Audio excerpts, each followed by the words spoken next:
shelter in place. Oh, it got extended this week. Oh, yeah. That was, one of the updates. So we're going to be here until the end of April, as of right now. So I guess we kind of expected that it was highly likely this would get extended. And I think it's still probably likely it may get extended again. Or there'll be some sort of restrictions even beyond, even in May. Yeah, we'll put a link up. We have access to some really great data that's open source and shows the projections based on the growth rates right now in not only the United States, but in each individual state, where the projected peak is, like the peak cases per day, the peak deaths per day. So you can project where actually this thing is going to come back to normal. And that's probably the data that a lot of the governors and other governing bodies are using to decide when are we going to do quarantine, how long is it going to be for, is based on those peak numbers. So we'll share that so that you can see it too. I mean, we're kind of settling in. We've gotten our routine. It's always evolving a little bit, but there's kind of one day a week where we go out into town, do any shopping. Gosh, the line at Costco was crazy. Yeah, like 2/3 of the way around the building, and Costco's not a small building. Right. And then Trader Joe's was also crazy. And then we were like, okay, let's go to our tried and true. We're going to grocery outlet. And sure enough, there was no line at grocery outlet. So if you're looking to get groceries, you don't want to wait in a huge line, you want deals, go to grocery outlet. Yeah. Can't say enough good things about that. And we've still been enjoying a lot of family time. We got some funny clips of Harrison from a movie night we had, sleeping on the floor. Hey. How you doing? What you doing? Good. Just hanging out? Entering my macros for the day. Are you cuddling a cat by any chance? Yes, I can multitask. Oh, really? Mm-hmm. Oh, look. Oh. Excuse me.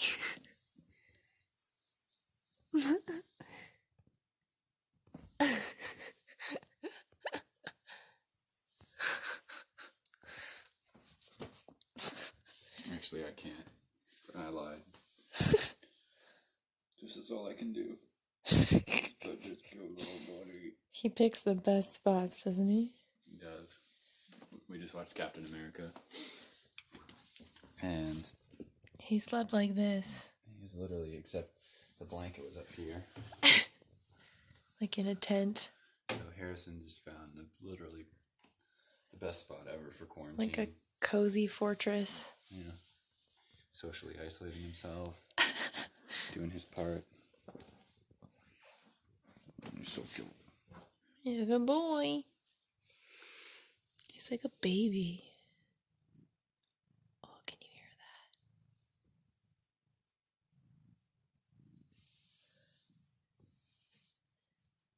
that? Hey, you. You happy?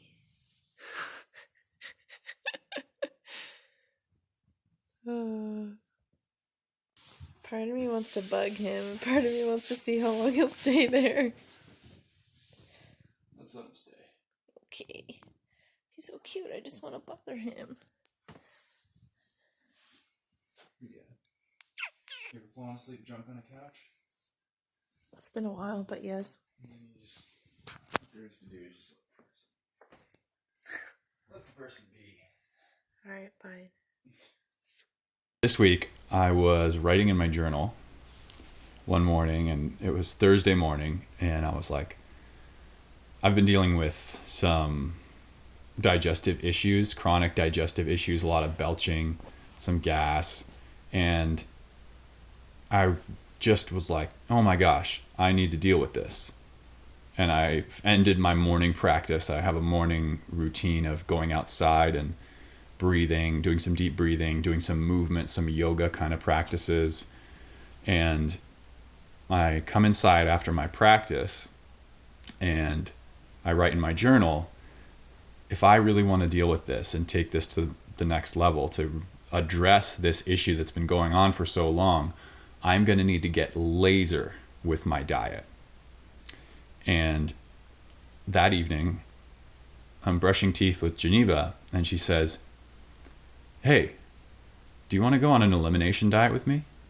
And I was like, whoa, that right there is the magic of relationships, where you can have something that you want to accomplish or something that is important for you as an individual. Somehow your partner instinctively, intuitively, magically knows that that's going on. And I don't know how you explain that, but it was just so perfectly timed. And it's one of the great blessings of being in a relationship.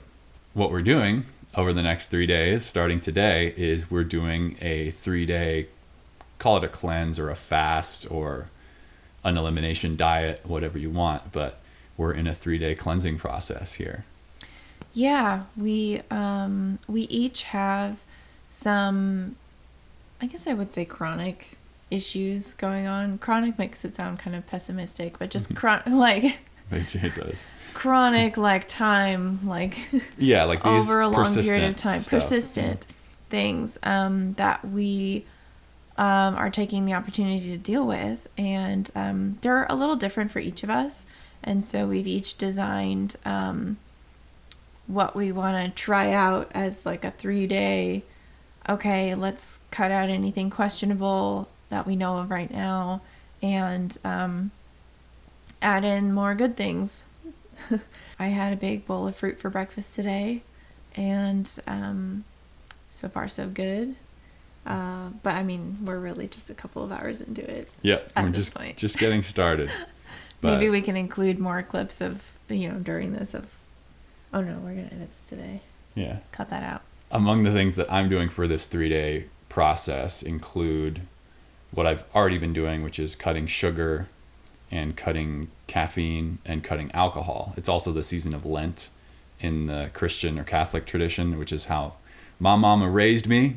And I still love to give things up for Lent for these 40 days. And so this is kind of the next level, which is going to be cutting out maple syrup and honey, some of the other sweeteners that I've been using.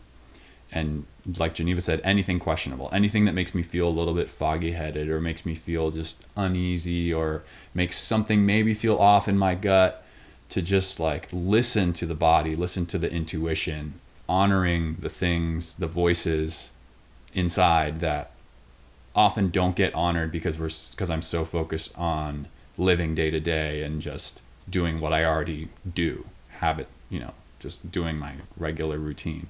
And my third piece that I wanted to talk about today was I'm just so proud of you. This week, Geneva took on physical training.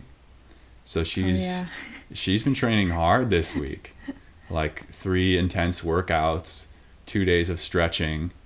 And it just makes me so proud to see her, just to see you doing that. Thank you. It's cool for me to do a program that you've designed. And I told Thomas on, it was like one of the first couple of days, I was like, I'm starting to see how you look like what you look like how and why, like what you do to look that way. And I'm starting to see that I can do that too. And I'm really excited by that. And like, when I say look like it's not just for the sake of what you look like. For me, health is beauty. Things being in alignment and things being strong and, like that's what I think is beautiful in a body. And so that's what I'm seeking. And so it ends up, you can kind of like, I don't know, objectify it or like quantify it in how you look. But I take how you look to be representative of what's going on underneath. And that's what I'm working on. Mm. And Geneva did her first budget committee meeting with someone this week. Yeah. She has a way, I mean, talked about this before, I'll talk about it again. Last year we paid down $30,000 in debt and paid out of pocket for a $20K wedding and managed and honeymoon and all of that. Like, we managed all of that and lived in the Bay Area, California. Lived in the Bay Area on two, sub 6-figure incomes, and just, it was amazing. Like, Geneva has a gift. And so she started sharing that gift with other people. And that just makes me so proud to see her going through the motions and, talking through the steps that we took with someone else. Even though she may not have ever done this before, there's that sense of like, oh my gosh, she was so excited coming off of it to see someone else getting what we had gotten, and seeing her make that contribution to someone else is so inspiring. Thank you. What else?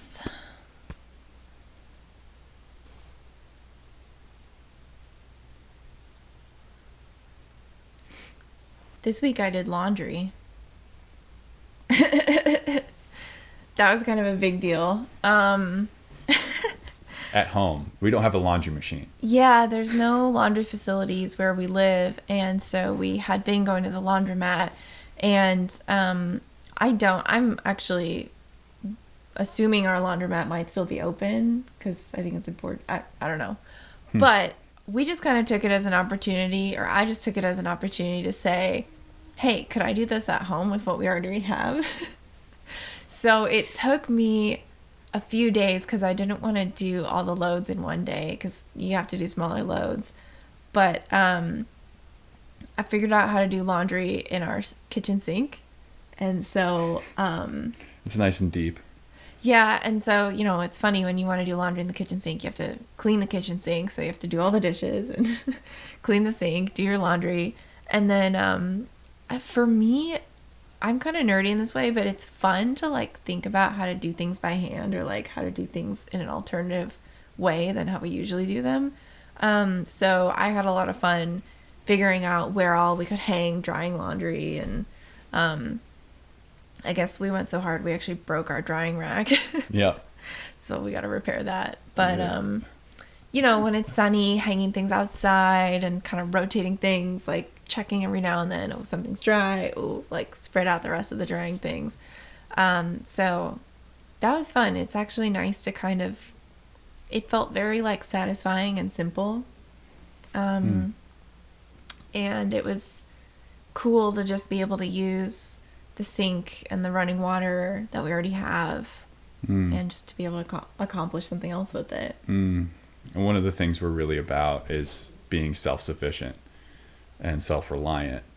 And long term, we want to have a homestead. We want to have a piece of land where we grow our own food, we have our own water, our own electricity, and basically we can provide for our family and for those maybe a few people who are close to us, the basic necessities of life without any input from outside. Yeah. And I mean, especially with, we'd probably like buy olive oil. We will still want like imported goods, right? Like we wouldn't need to, maybe. We wouldn't need to, right? Like Yeah. as a last resort in the event of something like a COVID-19 pandemic, or maybe there's in the future there will be worse pandemics with higher fatality rates. I don't want that to come true, but that may be something that happens. And so in that kind of event, to be able to just be totally taken care of, and to know how to take care of ourselves, to know how to take care of the land, these basic things is like very fulfilling for us. And so Yeah. that was another big step this week. So we're kind of playing at that. We're like, okay, let's do laundry by hand. Okay, let's make veggie broth. Yeah. Let's what would it take to make our own bread? What would it so it's been fun in that way. And I feel like it gives me something that I can do, like something kind of easy that I can do to feel like I'm controlling the situation, and I'm like learning from it and making it into an opportunity. Yeah. Yeah. We have made this into an opportunity. Yeah. Yeah, we are hanging in there. You know, there's always ups and downs in life. Just maybe you don't sleep well for a couple nights, or maybe you eat something that didn't sit right with you, or maybe you have a win, like you get to serve clients in your new business, and you know, there's always ups and downs, and I hope everybody's hanging in there too and settling in, and still finding the opportunities during this time, because it really is extraordinary what's going on, and that doesn't have to mean, you know, that there's just a bunch of bad stuff going on out there. Yeah, life goes on. So thanks for tuning in again. Thanks for taking this time to be with us. See you next week.